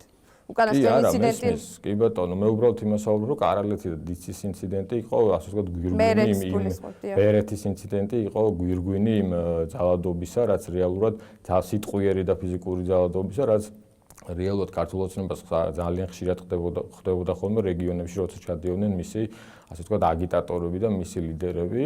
ეს უბრალოდ მე გამოვარჩია ის ფაქტები, რაც ყველაზე ასე ვთქვათ სერიოზულ დარღვევებს შეიცავდა და თან მაშინ ადმინისტრაციულ პასუხისგებაშიც მიეცენ ამასაც გიპასუხებდნენ. ხო არა, მე არ საუბრობ, რომ არ მიეცენ, ხო ამ შემთხვევაშიც მიეცნენ, ხო ასლარიან ჯარიმა დააკისრეს, უბრალოდ მაშინაც ჩვენ სხვათა შორის იმაზე ვსაუბრობთ, რომ ადეკვატური არ იყო მაშინ ის ადმინისტრაციული პასუხისგება რაშიც მიეცენ და არც ამ შემთხვევაში იგივე ვსაუბრობთ, რომ ეს ასლარიან ჯარიმები არ არის ადეკვატური. კიდევ ერთ თემაზე მინდა ვისაუბროთ, დამკვირვებლები საუბრობენ საჯარო სამსახურებიდან ადამიანების გათავისუფლებაზე. თქვენი ორგანიზაციაც მუშაობდა ამ თემაზე, ჩვენ როგორც ვიცით, დაახლოებით 6000 თანამშრომელია ადგილობრივი თვითმმართველობიდან დათხოვილი და მათი მხოლოდ მცირე ნაწილი აიყვანეს კონკურსის წესით უკან თქვენი ორგანიზაციის მონაცემებითვე. ეს როგორ აისახება თქვენი აზრით წინა საარჩევნო გარემოზე საჯარო პირების დათხოვნას გულისხმობს სამსახურებიდან. ენდია იმაც გაუსვა ხაზი ამას წინა საარჩევნო ანგარიში. ეს არის საკითხი, რომელიც ძალიან მტკივნეულია ხოლმე როგორც წესი თეატრულკიანისთვის. მე და თეატრულკიანს ძალიან ხშირად გქონდია უკვე ამაზე, ასე ვთქვათ, დისკუსია საკმაოდ მწვავე, იმიტომ რომ ის არანაირად არ ეთანხმება ჩვენი ორგანიზაციის ამ კვლევას, რაც რეალურად ხო პირდაპირ კავშირში ნამდვილად არ იყო საპრეზიდენტო არჩევნებთან და ეს კვლევა არ ისახავდა მიზნად გამოვლენილი იყო ასე ვთქვათ საპრეზიდენტო არჩევნების წინა პერიოდში გათავისუფლებების ფაქტები და ამის ტენდენცია წარმოჩინება. ხო ეს ამ კვლევის მიზანი ძირითადად იყო ის, რომ საპარლამენტო არჩევნების შემდეგ, როდესაც ხელისუფლება შეიცვალა არა მარტო ცენტრალურ დონეზე, არამედ ბევრ მუნიციპალიტეტში ადგილობრივ დონეზეც, რა მოხდა რეალურად გვინდოდა ამის დანახვა, რა ხდებოდა მუნიციპალიტეტებში და სამინისტროებში ასევე, რამდენი ადამიანი გაუშვეს სამსახურში, რამდენი აიყვანეს და ასე შემდეგ. თუმცა ეს ამ შემთხვევაში ამ კვლევაში ჩვენ არ გქონდა ტენდენციის სახით გამოყოფილი და ნამდვილად არ გვითქვამს, რომ ეს 6000-მდე ადამიანი ხო 5000 მოდი ასე ვთქვათ, ადამიანი რომელიც გათავისუფლდა ყველანი პოლიტიკური ნიშნით იყვნენ გათავისუფლებულები, ჩვენ უბრალოდ საუბრობთ ცალკეულ შემთხვევებზე, სადაც იკვეთებოდა ეს პოლიტიკური ნიშანი და ამის რატომღაც ესეთი არასწორად გაპიარება მოხდა, ასე ვთქვათ, და რატომღაც ასე იქნა ბევრი ადამიანისგან, ბევრი ორგანიზაციისგან აღქმული, რომ ეს 5000 ადამიანზე როცა საუბრობდით, ეს იყო პოლიტიკური ნიშნით ყველანი. უბრალოდ აქ ჩვენ იმას ვამბობდით, რომ როდესაც ასე ათავისუფლებს ამდენი რაოდენობის ადამიანს და მათ შორის ძალიან ბევრი იყო საკუთარი განცხადების რა ნიშნით დაითხოვეს მაშინ ამდენი ადამიანი თუ არა პოლიტიკური და თან საუბარია შემდეგ როგორ აიყვანეს ხომ თანამშრომლები? აი მაგაზე ვსაუბრობ ზუსტად, ჩვენ რა თქმა უნდა ცალსახად ვერ ვიტყვით რომ რაღაცა ნაწილი მაინც აიყვანეს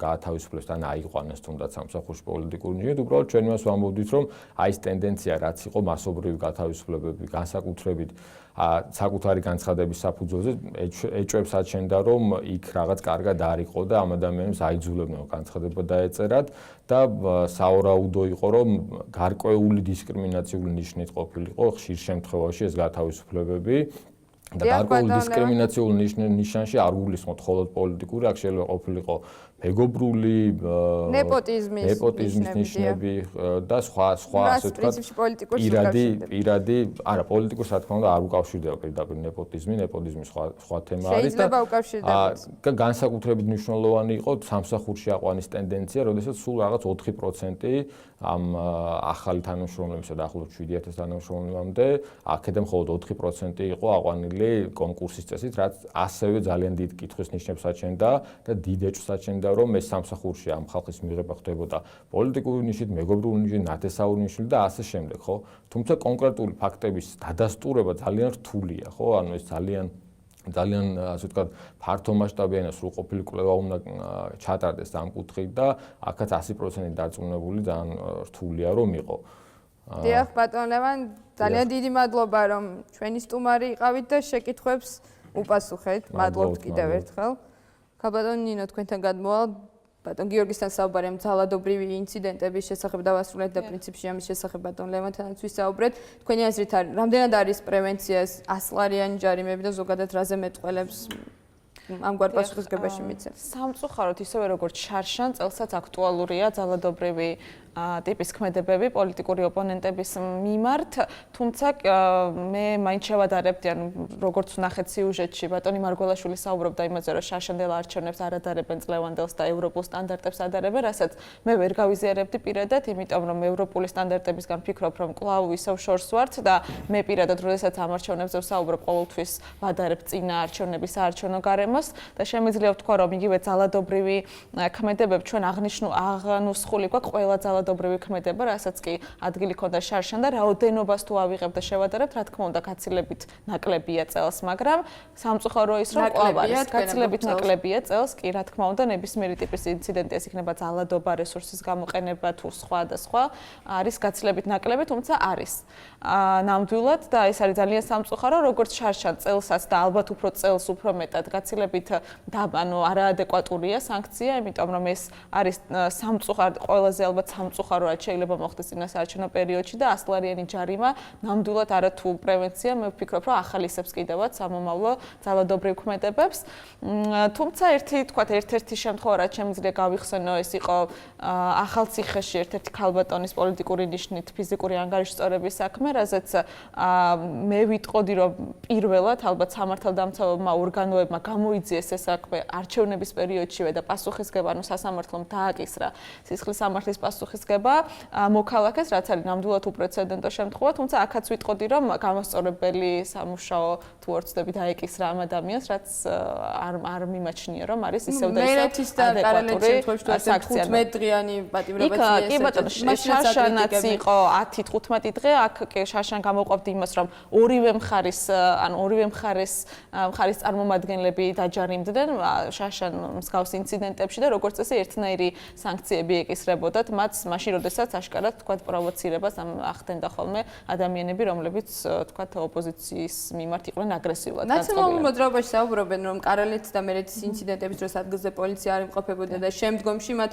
უზრუნველყვეს ათეულობით აქციის მშვიდობიანად ჩატარება და ჩვენ ხედავთ, როგორი განგრძობითი ხასიათი აქვს ალბათ დამეთანხმებით ნაციონალურ მოძრაობის შემთხვევას რამდენიმე დღის წინაც მე ვიტყოდი, რომ შარშან იყო უზრუნველყოფილი ისეთი შეხვედრების უსაფრთხოება, რაც იყო მასიური ტიპის შეხვედრები, აი ჩვენ გვახსოვს, რომ ქართული ოცნება თქვა ყველა ქალაქში ახდენდა ძალიან დიდ შეხვედრებს, როგორც წესი ეს შეხვედრები თავდებოდა ინციდენტების გარეშე, თუმცა ადგილი ქონდა უკვე ინდივიდუალურ ანგარიშწორებებს, თქვა ინდივიდუალური პირების მხრიდან მოქალაქეებს, როდესაც ისინი სახლში ბრუნდებოდნენ, ან თქვა იქ სოფელში და ასე შემდეგ და ასე შემდეგ. წელსაც ხვდებით მსგავსი ტიპის შემთხვევებს, თუმცა იგივე ალბათ პრაიმერის დავინახეთ, რომ იქ იყო ნამდვილად ყველა შემთხვევაში იყო ტენდენცია, თუმცა მოგვიანებით ვფიქრობ, რომ უკვე პირველი შემთხვევის შემდეგ პოლიცია უფრო მეტად ეფექტური იყო, ჩვენ ვხედავდით, რომ ამხელა კორდონი იყო და ვფიქრობ, რომ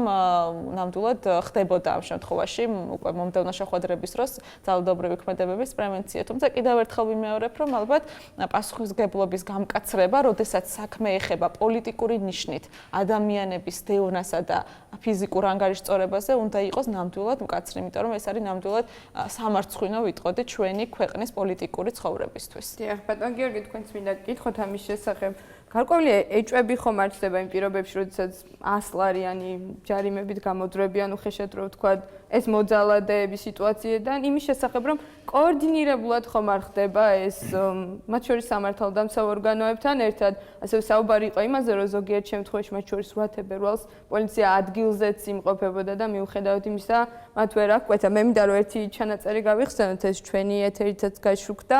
ბატონი ნუგზარ ფოფხაძის სახლში არის გაკეთებული ჩანაწერი, სადაც შინაგან საქმეთა მინისტრის მაშინდელი მოადგილე ბატონი გელა ხვედელიძე იმყოფება და ამ ჩანაწერიდან ირკვევა, რომ ბატონმა ღარიბაშვილმა ფაქტობრივად მას ჩააბარა ეგრეთ წოდებული პოლიტპატიმრების თემა და ბატონი ხვედელიძე საუბრობდა იმის შესახებ, რომ სხვადასხვა რეგიონში უნდა მომხდარიყო მათი მობილიზება, პოლიტიკური მიზნები. მე არ ვიცი თქვენ ეს ჩანაწერი, ამ ჩანაწერის შესახებ იცით თუ არა, ჩვენ შეგვიძლია მოვისმინოთ ეს ჩანაწერი, რომელიც ჩემი აზრით კითხვებს აჩენს სულ მცირე. Gela ხვედელიძე არის როგორც გელა ხვედელიძე. ჰაურის ერთ-ერთი ყველაზე ადაპტებული ფიგურა. ირაკლი მე მიცდია და პოლიტიკური საკითხები მე ჩავაბარე გელა ხვედელიძე. ირაკლი შენმა მიგისმა მე მიცდია. ამაზე ციცი გაზარმები და დავარბაში შენ ყველაფერზე იცი და ვერ გავიგეთო. და გეუბნები რომ კაცო მიცდა ირაკლი ღარიბაშვილმა რომ მე პირადად ჩავაბარე გელა ხვედელიძეს ეს საკითხები რომ მას ეს გადაეწყვიტა. ანუ აბა მე მუზეასთან ხო არ მექნება პრეტენზია შენთან ხო? არ სამგასთან არა მაგრამ უხსნე ამას ყველაფერს რა. ადამიანები რომლებიც ჩვენ ვიყავით ირაკლისთან ვილაპარაკეთ და ვისაუბრეთ ძალიან ბევრი რამე პოლიტიკაზე ლაპარაკი იქ თვითონ გელა ხვედელიძე გელა ხვედელიძე მოითხოვა რომ სამეგრელოში უნდა გაკეთდეს ჯულში უნდა გაკეთდეს აჯერში უნდა გაკეთდეს და ასე შემდეგ და ეს ყველაფერი ჩაიარა წყალებით მაგრამ არა უშევს ეგეც აი ეს ვიճები რაც შეიძლება განაცხენებული გელაძე და რაც მოუდა ირაკლი რა Avrupa zaten niye eseni böyle nana kakabazı da nana kakabazı tuğun niçin söylüyor bu katı var ya güzel tutkatı ya ben şimdi şeyle çözüm diye yapıyorum ya tu neden bir şey tarihte bir sonra bir şey peşin ez olmadı bu sabah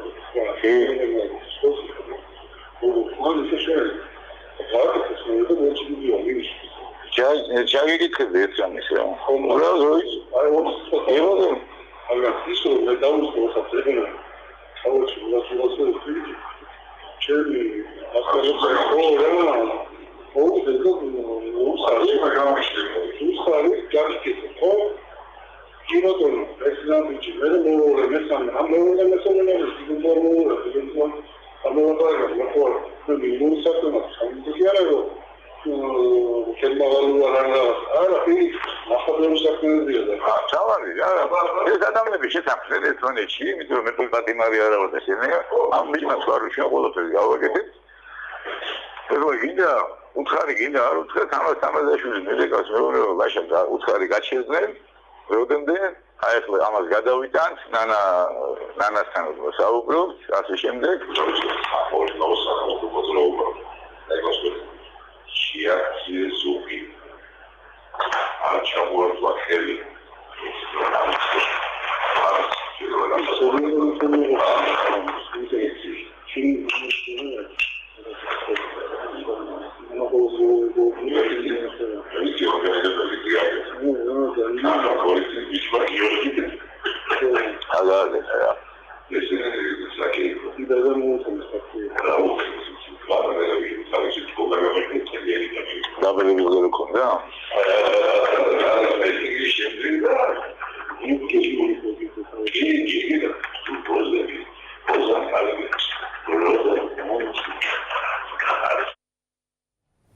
ამ ჩანაწერს მოგაწვდით კიდეც მესმის რომ ცოტა რთულად ახსაქმელი მაქვს ჩანაწერი მონასმენი თავიდან ბოლომდე ეს რა ახალს თქვენ კავშირი რამდენად აჩენს ეჭვებს თქვენთვის პირადად ეს კავშირი? მოდე ესე ვთქვათ სამწუხაროდ ახალ პოლიტიკურ რეალობაში, რომელიც გვაქვს მოცემული, ძალიან ძნელია მკვეთრად იდენტიფიცირება იმ მოხელეების, ანუ აქვს თუ არა სახელმწიფო ზოგადად წყობრი და ერთიანი პოლიტიკა და ყველა მოხელე, განსაკუთრებით პოლიტიკური თანამდებობის პირები მოქმედებენ თუ არა ამ ერთი მიზნობრივი პოლიტიკით. ამიტომ შესაძლებელია ყველა ხელისუფლებაში, მათ შორის ამ ხელისუფლებაში იყვნენ ადამიანთა ნაწილი, რომელიც თვლიან, რომ რაღაც შიდა დინებებში იყვნენ განსხვავებული პოზიციის მქონე პოლიტიკური ლიდერები და ისინი გეგმავდნენ ესეთ პროცესებს. მე იმის თქმა მინდა, რომ აღნიშნული ჩანაწერი ჩემში შეიძლება ბადებდეს გარკვეულ კითხვის ნიშნებს, ეჭვებს, უბრალოდ დღეს ბატონი ხვედელიძე აღარ არის როგორც მოგეხსენებათ შინაგან საქმეთა მინისტრის მოადგილე. პრინციპში არ ვიცით სად არის და რა ბედი ეწია მის საქმეს. შინაგან საქმეთა მინისტრის მოადგილე რომ არ არის, ვიცით და ეხლა სად არის, რა ბედი ეწია, როგორ მიმდინარეობს. საკმაოდ ძიმე დანაშაულში ეძება მას ბრალი. ბოლო რაც გავიგე, მასთან დაკავშირებით იყო ის, რომ თავს დამნაშავედ არ ცნობს. ეს იყო ბოლო რაც შევიტყვა. ნუ მოკლედ იმის თქმა მინდა რომ ხო, მოკლედ მე იმის თქმა მინდა რომ ბუნებრივია ოპონენტ პოლიტიკურ ძალას საუბარი მაქვს ნაციონალურ მოძრაობას და მის წარმომადგენლებს არაერთხელ გაუჟღერებიათ ეჭვი იმასთან დაკავშირებით, რომ მათზე განხორციელებული ძალადობრივი ფაქტები, რომელსაც ადგილი ჰქონდა ზუგდიდში პრაიმერის დროს, ბათუმში, თბილისში მათ შორის, იყო ორგანიზებული მეორე პოლიტიკური ორგანიზაციის მიერ, ხოლო ამ პატიმრებს იყენებდნენ როგორც ეს ვთქვათ გარკვეულ რესურს, ადამიანურ რესურსს. რა თქმა უნდა, ეს არის მათი ეჭვები, მათ აქვთ ამ ეჭვის ქონის სრული უფლება, ხოლო სამწუხაროა ეს, რომ ესეთი ჩანაწერი ჩდება საზოგადოებაში, ან ესეთი ინფორმაციები ჟღერდება, ამას არ მოყვება ხოლმე სამართალდამცავი ორგანოებისგან ადეკვატური რეაგირება. ისევე როგორც არ მოყვებოდა ადეკვატური რეაგირება და ნინო საუბრობდა ძალადობის ფაქტებს. და ესეთი რეაგირების არ ქონა ამ ეჭვებს როგორც წესი კიდევ უფრო აღრმავებს. აი ეს არის რისი თქმა შემიძლია, რომ მე დღეს ვერ დავიწყებ იმის მტკიცებას, რომ ეს ცალსახად ესია, ეს იქნება აბსოლუტურად ჩემი ან თქვენი ან ნებისმიერ ჩვენგანის არაკომპეტენტურობაზე ხაზგასმა, თუმცა კითხვები არის და ამ კითხვების ერთადერთი ადეკვატური პასუხი არის სახელმწიფოს რეაქცია, სათანადო რეაქცია ნებისმიერ ამ ტიპის სამართალდარღვევაზე ხა. როცა ასლარს აკისრებ ადამიანს და მას აკისრებ სისტემატურად, როცა იცი რომ სისხლის სამართლის დანაშაულთან გაქვს საქმე და ადმინისტრაციული სამართალდარღვევით მიგაქვს, სასამართლოში ბუნებრივია ეს კითხვებს აჩენს და ეჭვებს აჩენს და ეს ეჭვები ბუნებრივია მეც მაქვს. ბატონო, თქვენ თუ გაგჩენიათ მსგავსი კითხვები კოორდინირების შესახებ ხელისუფლებასა და ამ მოძალადე ჯგუფებს შორის? დიახ, იცით, რა თქმა უნდა, კითხვები არსებობს, თუმცა მე არ ვიცი კარგად, შეიძლება ვერ ვარკვევი, მაგრამ სავარაუდოდ ალბათ ხელისუფლებაშიც არის გარკვეული ჯგუფები, გამომდინარე იქიდან, რომ კოალიციურია ხელისუფლება, მე არ ვფიქრობ, რომ ხელისუფლება როგორც ესეთი ერთი ორგანიზმია, დღეს საქართველოში და ვფიქრობ, რომ არიან ალბათ სხვადასხვა ჯგუფები, რომლებსაც საკუთარი მსოფლმხედველობა აქვს და ესენი ერთმანეთსაგან ხშირად რადიკალურადაც განსხვავდებიან და არ გამოვრიცხავ, რომ რომელიღაცა ჯგუფს ნამდვილად აწყობს, ან შეიძლება მათი ხელშეწყობითაც ხდებოდა ესეთი რამ, თუმცა არანაირი დამადასტურებელი საბუთი არ მაქვს და უფრო მეტიც ვიტყოდი, რომ პირველ რიგში ის ძალადობრივი ქმედებები, რასაც ეს რადიკალურად განწყობილი ადამიანები აწყობენ პოლიტიკური ოპონენტების და ოპოზიციის მიმართ, პირველ რიგში რა თქმა უნდა აზარალებს თვითონ ხელისუფლებას და მის იმიჯს თუნდაც საერთაშორისო არენაზე და ვფიქრობ, რომ ეს პირველ რიგში ხელისუფლების ის ვინც ამას აკეთებს, ის ვფიქრობ, რომ ხელისუფლების საწინააღმდეგო ქმედებას ეწევა უფრო მეტად ვიდრე ოპოზიციის საწინააღმდეგოდ. აუცილებლად მინდა გადავიდეთ თვითმმართველობებთან დაკავშირებულ თემაზე. თქვენი ორგანიზაცია აქტიურად აკვირდება ამ პროცესებს. პირველ რიგში ზოგადად რომ შეაფასოთ, ჩვენ ვიცით, რომ უმრავლესობა თითქმის ყველგან უკვე ქართული ოცნების ხელშია და ეს არჩევნების შემდეგ ეს პროცესი იყო ფაქტობრივად შეუქცევადი. და ასევე მინდა იმასაც გავუსვა ხაზი, რომ პასუხისგებაში არ ეძლევიან ის ადამიანები, ვინც გადადის ქართულ ოცნებაში და ერთგვარ ალიბს ხომ არ იღებენ ისინი, როდესაც ტოვებენ ნაციონალურ მოძრაობას. კი, ალბათ ეს მოვლენები არის ყველაზე სამწუხარო მოვლენები, რომლის პრევენციაც ნამდვილად ვერან არ შეძლო ხელისუფლებამ. ფაქტიურად ეს მოხდა ისე, რომ არავინ ვერ შეეწინააღმდეგა. ჩვენი კვლევები ადასტურებს, რომ თითქმის ყველა მუნიციპალიტეტში, შეიძლება 10 მუნიციპალიტეტი იყოს გამონაკლისი, მოხდა ხელისუფლების ცვლილება. ხშირ შემთხვევაში ეს ხდებოდა იძულების წესით და ჩვენ ვაკვირდებოდით იქ განვითარებულ მოვლენებს და ბოლო დღემდე შემიძლია ვთქვა, რომ უკანასკნელ დღეებამდე აქვს ადგილი ზეწოლას, თქვა თანამდებობის პირებზე თუ იქ თქვა რიგით რწმუნებულებზე, სხვადასხვა მიზეზის გამო, ძირითადად პოლიტიკური მიზეზით. რა სახის ზეწოლაზეა საუბარი? საუბარი არის მათ შორის სამართლებრივი დევნის აღძვრაზეც, გამომდინარე იქიდან, რომ თქვა თვითმმართველობებში შედის ფინანსური პოლიტიკა პოლიცია, ხდება თქვა პროკურატურის მიერ დაბარებები, მათ შორის რიგითი მოხელეები სხვადასხვა ტიპის საქმეებზე, ეს აღიქმება ერთგვარ მუქარადაც იმ ადამიანების მიმართ, რომლებიც თანამდებობას იკავებენ და რომლებიც წინა ხელისუფლების წარმომადგენლები იყვნენ.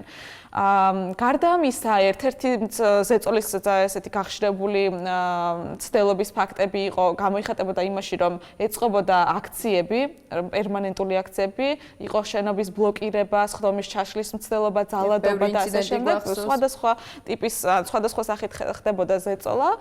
მათ შორის არის თქვა დაბარებები გამგებლის კაბინეტში და მოთხოვნა, რომ დაუყოვნებლივ დაწერონ განცხადება გადადგომის თაობას და ასე შემდეგ. ძირითადად აქ იყო პოლიტიკური მოტივი. უკვე ბოლო პერიოდში გამოიკვეთა ის, რომ კოალიციის წევრებს შორის არის უკვე გარკვეულწილად დავა ხშირ შემთხვევაში ძალაუფლების სახელი იყო ერთ-ერთი ყველაზე აქტუალური ამ ვახსენეთ ამ კონტექსტში. და მინდა მაგალითად უწყებათა შორის საუბრობდით და ჩვენ ვაყენებდით აი ამ საკითხს უწყებათა შორისზე და მათ მიიღეს რეკომენდაცია და მისეს რეკომენდაცია თვითმმართველობებს, რომ საარჩევნო პერიოდში თავი შეიკავონ თანამდებობის პირების გადაყენებისაგან, ანუ პოლიტიკური სახეცვლებების განხორციელებისაგან. თუმცა მე უბრალოდ წინასწარ ვიტყვი, ხვალ ჩვენ ვაქვეყნებთ მეხუთე ანგარიშს წინასაარჩევნო მონიტორინგის და ეს ანგარიში ცხადყოფს, რომ მიუხედავად ამ რეკომენდაციებისა, მაინც გრძელდება ზეწოლების და მუქარის ფონზე და იძულების ფონზე ხელისუფლების წარმომადგენლების ცვლილება თვითმმართველობაში. კიდევ ერთი რეკომენდაცია, რაც გაცემული იყო, ეხებოდა დაკავებებისგან თავშეკავებას, ალბათ დამეთანხმებით, თუმცა ჩვენ ნახეთ რამდენიმე ინციდენტი, ეს იყო ადიგენის გამგებელის ინციდენტი, ასევე ქობულეთის გამგებელის და თვალშდები მარტვილი საკრებულოს თავმჯდომარის მოადგილეზეც იყო. ამაზე რას ამბობენ შემდგომში უწყებათა შორის კომისიაში, როდესაც თქვენ აყენებდით ამ საკითხებს? აქ საინტერესო საკითხი თვალსაზრისით არის, რომ ესეთი ტიპის რეკომენდაციის მიცემა სამართალდამცავი ორგანოებისათვის არის ესე ვთქვათ განპირობებული იმით, რომ ეგრეთ წოდებულ ძველ ჩადენილ სამართალდარღვევებზე წინასაარჩევნო პერიოდში არ მოხდეს რაიმე სახის სისხლისამართლებრივი რეაგირება, რათა ამან არ მიიღოს პოლიტიკური ელფერი, ანუ რათა მაქსიმალურად იყოს გამორიცხული, ხო? და რეკომენდაციაც ამ ტიპის რეკომენდაცია გაცემული იქნა თავად კომისიის მიერ და ჩვენ კომისიის ფორმატში ალბათ რაიმე სხვა კომისიას არ შეუძლია. თუმცა ლევანმაც ეხლა აღნიშნა, როცა საუბრობდით და მეც დავეთანხმები, რომ ეს რეკომენდაცია არ არის კანონის ძალის მქონე აქტი, ის არ შეიძლება იქცეს დამაბოლებლად სამართალდამცავი ორგანოებისათვის საკუთარი კომპეტენციის განსახორციელებლად. უფრო მეტიც მაგალითად მე პირადად ვთვლი, რომ როდესაც საქმე ეხება დანაშაულის აღკვეთას და არა გამოძიებას, აქ შეიძლება სახელმწიფოს პოზიცია და მოქმედება იყოს მყისიერი, ანუ თუ მაგალითად თამის აღებაზეა საუბარი პირობითად არავის არც ერთ ინციდენტს არ ვეხები და სამართალდამცავი ორგანოები იმ მომენტში ახდენენ პირის დაკავებას, როცა ის თამის იღებს, ბუნებრივია აქ არ შეიძლება ვისაუბროთ იმაზე, რომ ეს არ უნდა გაეკეთებინათ და დაუდებოდნენ არჩევნების დანაშაულს. ანუ დანაშაულზე წასწერების შემთხვევაში ბუნებრივია რაღაც ღონისძიებებს სახელმწიფო მიმართავს, ეს არის აბსოლუტურად ლოგიკური. მაგრამ ეხლა ადიგენის გამგებელი ახსენეთ და მე კარგად ვიცნობ ამ საკითხს, მის დაკავების პერიპეტიებს, როცა გამგებელი არ დათანხმდა კონკრეტულ ქმედებას, რასაც მისგან მოითხოვდა ცენტრალური ხელისუფლება და სამართალდამცავი ორგანოები, ეს ეხებოდა ჭელაში მინარეთის დემონტაჟს და ამის განხორციელებას თვითმმართველობის ძალებით. იმავე სახელმწიფოს როგორც კი ამ მინარეთის დემონტაჟი განხორციელდა, გამგებელს აკავებენ 2011 წელს სავარაუდოდ ჩადენილ დანაშაულისათვის, რომელიც შეეხებოდა ერთ-ერთი ტენდერის პირობების გამოქვეყნება, საუბარი იყო 6,000 ლარიან ტენდერზე, რომელსაც გამარჯვებულ კომპანიასაც სამუშაოები შესრულებული და ჩაბარებული აქვს. ანუ აქ იყო გარკვეული ეს ვთქვათ, თან დააკავა იმავე უწყება, ვინც მინარეთის დემონტაჟი განახორციელა, საუბარია ფინანსთა სამინისტრო. ანუ აქ იყო გარკვეული ეს ვთქვათ, ქვედა დინებები, რომლებიც შეიძლება პირდაპირ არ უკავშირდებოდეს მის პოლიტიკურ შეხედულებას, მაგრამ ფაქტია, რომ ის იყო ნაციონალური მოძრაობის წარმომადგენელი ის გამგებელი, ამ პარტიას მიაკუთვნებდა საკუთარ. მიზეზად ის დასახელდა, რომ მან უარი თქვა მინარეთის მოჭრაზე. არა, ოფიციალურ მიზეზად ეს დასახელდა, ოფიციალურ მიზეზად დასახელდა, რომ დანაშაული გაიხსნა და დავაკავეთ. არა, გულისხმობა ოპონენტების ბრალდებას, თორე ცხადია მათეგარეთ. აი, ანუ ამის თქმა მინდა, რომ რაც შეეხება კარგი შეკითხვა იყო წეხან დასმული და ნამდვილად ესია, მე პირადად ვწდება განცდა, რომ პირები, რომლებიც ხდებიან, რომლებიც ტოვებენ ნაციონალურ მოძრაობას, არ არის რომ ხდებიან ქართული ოცნების პარტიის წარმომადგენლები პირობითად, ტოვებენ ნაციონალურ მოძრაობას, მათ მიმართ გარკვეული ალიბი იქნება თითქოს და ესეთი პირები მიცემული პასუხისგებაში არ მახსენდება სამწუხაროდ და საპირისპიროდ შემიძლია ბევრი გავიხსენო ხა. როცა საუბარია რომ თბილისის საკრებულო მაგალითად რაღაც გააკეთა და ამისთვის პირებს აძლევ პასუხისგებაში და რამოდენიმე წევრის მიმართ დევნას იწყებ, რატომ ხდება ესე უცნაურად რომ ყველა წევრი რომელიც გადავიდა ქართულ ოცნებაში პირობითად ან ოპოზიციურ ფლანგი დაიკავა თბილისის საკრებულოში აბსოლუტურად ეს ვთქვათ უზრუნველყოფილი არიან ეს ვთქვათ პოლიტიკური ხელშეუხებლობით, სამართლებრივი ხელშეუხებლობით, ხოლო პირები, რომლებიც ეს არ გააკეთეს, მათი ნაწილი მიეცენ სისხლისამართლის პასუხისგებაში. მე ამით არ ვამბობ, რომ ვინმე პასუხისგებაში არ უნდა მიეცეს, თუ კი დანაშაული ჩაიდინა, მიუხედავად პოლიტიკური კუთვნილებისა, ყველა უნდა მიეცეს პასუხისგებაში, მაგრამ ეს აჩენს გარკვეულ ეჭვებს იმასთან დაკავშირებით, რომ მათი სეგრეგაცია, მათ დაყოფა ხდება სწორედ პოლიტიკური შეხედულებების ან პოლიტიკური ცვლილებების გამო. და ერთი საკითხი, რაზეც თვითმმართველობებში გადანაცვლება პოლიტიკური. ჩვენ ვართ კარგად გამოჩნდა და გამოაჩინა 2012 წლის ოქტომბრის არჩევნების შედეგებმა, რამდენად მყიფე არის ჩვენთან დემოკრატია. იმიტომ რომ არც ერთ ქვეყანაში ალბათ სადაც დემოკრატია, როგორც მმართველობის ფორმა ჩამოყალიბებულია და ტრადიციები გააჩნია, არ მოხდება რომ ცენტრალურ ხელისუფლებაში, კერძოდ საკანონმდებლო ორგანოში, რაც ავტომატურად ნიშნავს მთავრობაში, უმრავლესობის მოპოვება ერთი პოლიტიკური ძალის მიერ, რომელიც იყო ოპოზიციაში, იწვევდეს თვითმმართველობებში მსგავს პროცესებს. მით უმეტეს თვითმმართველობის არჩევნებამდე დარჩენილი დაახლოებით წელიწად ნახევარი იყო და აი სწორედ ამაშია ჩვენი პრობლემა, ქართული სახელმწიფოს პრობლემა, რომ ჩვენთან დემოკრატია არის ძალიან მყიფე. ადამიანს მიაჩნია, როგორც საბჭოთა კავშირში მიაჩნდა, ვინც იყო ცენტრში, ის არის ადგილზე. და ამ პრინციპით ხელმძღვანელობს და სამწუხარო კიდე ამაში ყველაფერში ის იყო, რომ ამას ესეთვლიან თავად პოლიტიკოსები. აი როცა თქვენ ხელისუფლება საუბრობს, რომ ისინი საკუთარი ნებით გადადიან და არა, მე მომისმენია ძალიან ბევრი პოლიტიკოსისგან, დღევანდელი მმართველი გუნდისგან, თითქოს და გულწრფელი საუბარი მასთან დაკავშირებით, აბა როგორ უნდა იყოს. მათ ვერც კი წარმოუდგენიათ, რომ შესაძლებელია ცენტრალურ ხელისუფლებაში იყოს სხვა პოლიტიკური ძალა და ადგილობრივ ხელისუფლებაში სხვა. ეს არის სწორედ მე ვფიქრობ დემოკრატიის, მყიფე დემოკრატიის შედეგი და ეს მყიფე დემოკრატია ვერ უძლებს ესეთ ხელისუფლების დაყოფისა. ხო, ყოველ შემთხვევაში აწი მომავალში იმედს ვიტოვებთ, რომ თვითმმართველობები ბევრად ეს ვთქვათ დამოუკიდებლობის ხარისხი უფრო გაზრდილი იქნება.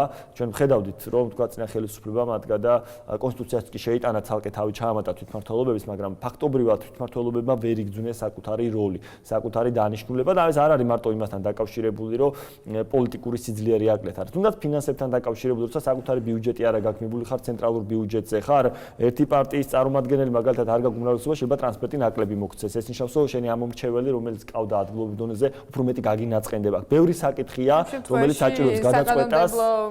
ეს არის ბევრი საკითხი, რომელიც საჭიროებს გადაწყვეტას იმისთვის, რომ მომავალში მაინც თავიდან იქნეს აცინებული თვითმმართველობაში ხელისუფლების განხორციელების ცენტრალურ ხელისუფლებაში ხელისუფლების განხორციელების. ჩვენი გადაცემა ნელ-ნელა დასასრულს უახლოვდება, მაგრამ ერთი რამე მინდა გკითხოთ, ცოტა ხნის წინ გადიოდა და მე მგონი ახლაც გადის პრემიერ-მინისტრის ინტერვიუ პირველ არხზე და მან სოჭის ოლიმპიადის შესახებ ისაუბრა, რაც არის ერთ-ერთი აქტუალური საკითხი და მათ შორის არასამთავრობო ორგანიზაციები, რომლებიც ეწინააღმდეგებიან საქართველოს მონაწილეობას სოჭის ოლიმპიადაში და ადანაშაულა წინა ხელისუფლებასთან კავშირში და მენეჯერებიც უწოდა მან თუ არ ვცდები წინა ხელისუფლების კონკრეტულად ერთ კაცის მიხეილ სააკაშვილის გულისხმობს ხოლმე ერთ კაცზე მიბულ მენეჯერებზე ისაუბრა. თქვენი აზრით რამდენად ადეკვატურია მისი ხედანამგვარი დამოკიდებულება? არ არის ნამდვილად ადეკვატური და მე პირადად მოვთხოვდი იქნებ დაეკონკრეტებინა რომელ სამოქალაქო საზოგადოების წარმომადგენლებს გულისხმობს და რას გულისხმობს მენეჯერობაში და იმ ერთ კაცში სავარაუდოდ ძალიან გაუჭირდება მას ნახოს რაიმე თუ თქვა ჩვენზე არის საუბარი რამოდენიმე არასამთავრობოზე რომლებიც ამ მიმართულებით ვაქტიურობთ ძალიან გაუჭირდება ნამდვილად პრემიერს ნახოთ ნებისმიერი ძაფი ჩვენსა და რომელიმე პოლიტიკურ ძალას შორის მათ შორის თავის პოლიტიკურ თუ ოპოზიციურ პოლიტიკურ ძალას შორის მე უბრალოდ ამის მტკიცებასაც არ დავიწყებ იმიტომ რომ მე მგონი ყველასთვის ნათელია რომ ჩვენ ნამდვილად აპოლიტიკური ორგანიზაციები ვართ. ბატონ გიორგი თქვენთ რომ შეაფასეთ თქვენს ასე თუ ისე მიუხედავად იმისა როგორც ფიზიკური პირისა ვიყავი ხელმომწერი პეტიციის რომელიც გამოქვეყნდა ვთვლი რომ ეს არის სამოქალაქო საზოგადოებას ფიზიკური პირები შეადგენენ. ხო სამწუხაროდ სამოქალაქო საზოგადოება რასაც ქვია ეს არ მოიცავს მარტო არასამთავრობო ორგანიზაციებს მოიცავს უბრალოდ და სამწუხაროდ მათი ნაწილი არ არის ხოლმე ესეთი ინიციატივების მხარდაჭერი. ბოდიში გიორგი დავამატებ 10,000 ადამიანია და ალბათ ეს ყველა რანერით შეიძლება არ ვიცი იყოს მენეჯერი ერთი. მე იმის თქმა მინდა რომ ეს არის ჩემთვის პირადად როგორც მოქალაქისთვის ღირსების საკითხი, იმიტომ რომ ის რომ რომელიმე ქართველი სპორტსმენი წავა და დაიკავებს ქართულ დროშას ჩვენი ოკუპანტის მიერ ჩატარებულ ოლიმპიადაზე, ეს იქნება პირველ რიგში თავად ამ სპორტსმენის მიერ თავის საკუთარი უღირსობის წარმოჩენა და მეორე მხრივ იქნება მთელი ერის უღირსობის წარმოჩენა. სპორტსმენების შემთხვევაში ეს უფრო პიროვნული არჩევანი, ამ შემთხვევაში სახელმწიფოს პოზიციაზე საუბრობ. ისინი როცა გადიან სახელმწიფოს სახელით, მე პირველ რიგში სპორტსმენებს ვთხოვ, რომ ისინი არ უნდა წავიდნენ, იმიტომ რომ მე კარგად მესმის, რომ ესეთ ჩანსი შეიძლება ცხოვრებაში ერთხელ ეძლეოდეს ადამიანს, მაგრამ საკუთარი ღირსება არ უნდა დათმოს თუნდაც მედლის ანაცვლოდ. ძალიან დიდი მადლობა ჩვენ სტუმრებს, რომ ჩვენთან ერთად იყვნენ და ჩვენ შეკითხვებს უპასუხეს. ასევე ძალიან დიდი მადლობა მაყურებელს, რომელიც ასევე ჩვენთან ერთად იყო. ფოკუსი ხვალ დაბრუნდება ეთერში.